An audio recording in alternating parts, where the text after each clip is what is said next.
Y luego también si comparamos gasto corriente, participaciones en entidades federativas y municipios y costo financiero, porque también traemos un acervo de deuda, la brecha se hace. ¿Cómo hemos cerrado esa brecha y hemos estado presumiendo de que tenemos finanzas públicas sanas? La hemos llenado con el petróleo, con los ingresos del petróleo. Como el petróleo, como ingreso permanente. Aquí, por ejemplo, este es el peso fiscal, que antes había la costumbre de publicarlo, en el cual se muestra con toda claridad que 40 centavos de cada peso que entraba a la tesorería eran derechos de hidrocarburos, es decir, petróleo. Y los otros 27 centavos venían del impuesto de la renta. En el ejercicio fiscal actual, hay las cifras de enero a julio, bajó esto drásticamente a 19 centavos. Es decir, ahí viene el hoyo. O sea, hay una parte, por un lado somos menos ricos y por el otro lado tenemos menos ingresos y que tenemos que cubrir. El secretario de Hacienda ha sido muy claro cómo se ha cubierto esto. Fundamentalmente los fondos de contingencia se han utilizado para cubrir el año 2009, pero para el 2010 no lo hay. En el presupuesto para el 2010, antes de la aprobación de Ley de Ingresos, la propuesta original ya estaba contemplando que de cada peso 22 centavos vinieran de derechos de hidrocarburos, pero aquí ya viene tomando un gran papel nuevamente el endeudamiento.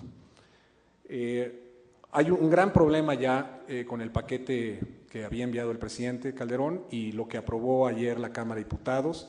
En mi opinión, no es nada responsable porque aumentan el déficit cuando tenemos un déficit primario. Los que nos dedicamos a esta cuestión de las finanzas públicas, cuando se tiene un déficit primario significa que una vez restándole a los ingresos todos los gastos, excluyendo el pago de intereses, aquí tenemos un déficit. Eso significa que va a tener que haber la necesidad nuevamente de endeudarnos, pero ahora también para pagar los intereses de la deuda. Entonces, ¿por qué hay una razón para ser mucho más eficiente? Pues esa, ¿no? Hay una insuficiencia de ingresos. La otra es, ¿por qué nos tenemos que preocupar muchísimo por la eficiencia del gasto público? Pues definitivamente por el impacto que está teniendo o que tiene en el desempeño futuro de la economía, ¿no? ¿Y dónde tiene impacto? En capital humano, que por eso toda esta discusión de la educación pública y de los resultados de las evaluaciones son tan importantes, porque no vamos a ser ricos, no vamos a poder crecer si no estamos formando a mejores mexicanos. Y la otra es, no vamos a poder crecer si tampoco hay infraestructura, si no hay capital físico. Y es ver a la infraestructura como el capital que está aportando el Estado, es decir, nosotros, todos nosotros, que complementa y potencia las actividades de los particulares.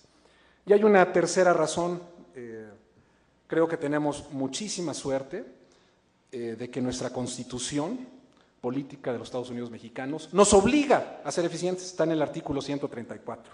No dice con toda claridad, no es invención mía, está en el texto constitucional, dice los recursos económicos que disponga la Federación, los estados, los municipios, el Distrito Federal y los órganos político-administrativos de sus demarcaciones territoriales se administrarán con eficiencia, eficacia, economía, transparencia y honradez para satisfacer los objetivos a los que estén destinados. Y luego ya vienen otras cosas más. O sea, afortunadamente nuestra Constitución nos obliga a hacerlo. ¿Por qué concentrarnos entonces en la eficiencia del gasto público? Bueno, pues porque no nos está alcanzando, nuestra Constitución nos lo manda, el sentido común lo ordena y porque va a ser un gran error, va a seguir siendo un gran error si estamos considerando como un ingreso, más bien estamos utilizando un ingreso no recurrente, que es el petróleo, para estar financiando el ingreso permanente de operación, ¿no?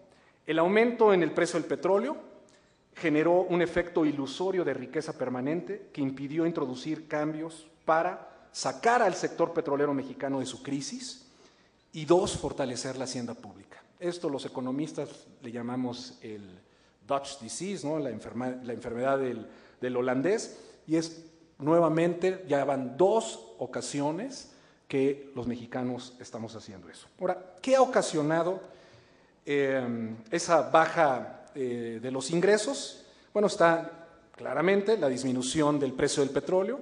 Vean cómo en promedio ha caído. Y luego la otra es la caída de la producción. Estamos produciendo menos de 800,000 barriles diarios que con respecto al pico. Y desde luego esto es permanente, no el precio, sino de la producción. Y por el otro lado la recesión global que se ha reflejado con nosotros con una caída muy importante en el Producto Interno Bruto, todos lo estamos sufriendo.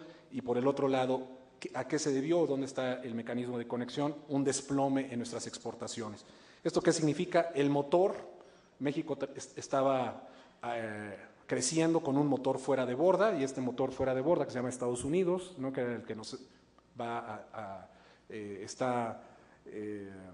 a muy bajas revoluciones, es decir, va a crecer muy lentamente, y por eso tenemos que tomar medidas, porque no va a ser como en el anterior, no va a ser como en la crisis de 94-95, que lo que nos sacó fue precisamente el sector externo. Ahora el sector externo no nos va a sacar necesariamente de ahí. Bueno, ¿qué detona el gasto público? Esto es bien importante y creo que tenemos que empezar a cambiar nuestro enfoque del gobierno. Y una de ellas es, veamos al gobierno como un productor de bienes y un prestador de servicios. Porque si vamos a hablar de eficiencia, pues entonces tenemos que ir empezando a cuantificar. Y un gobierno, en efecto, es un proveedor de bienes y un prestador de servicios.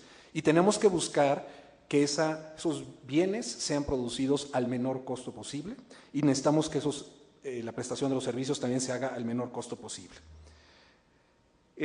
Yo quiero partir de una hipótesis de trabajo, de por qué y qué está impulsando a tener un gasto público pues bastante ineficiente y muy desordenado.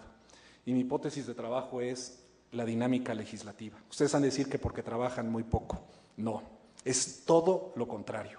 Y yo creo que hay que reorientar el trabajo del legislativo de manera muy importante, porque si no, el gasto corriente y las ineficiencias en el gasto corriente van a crecer.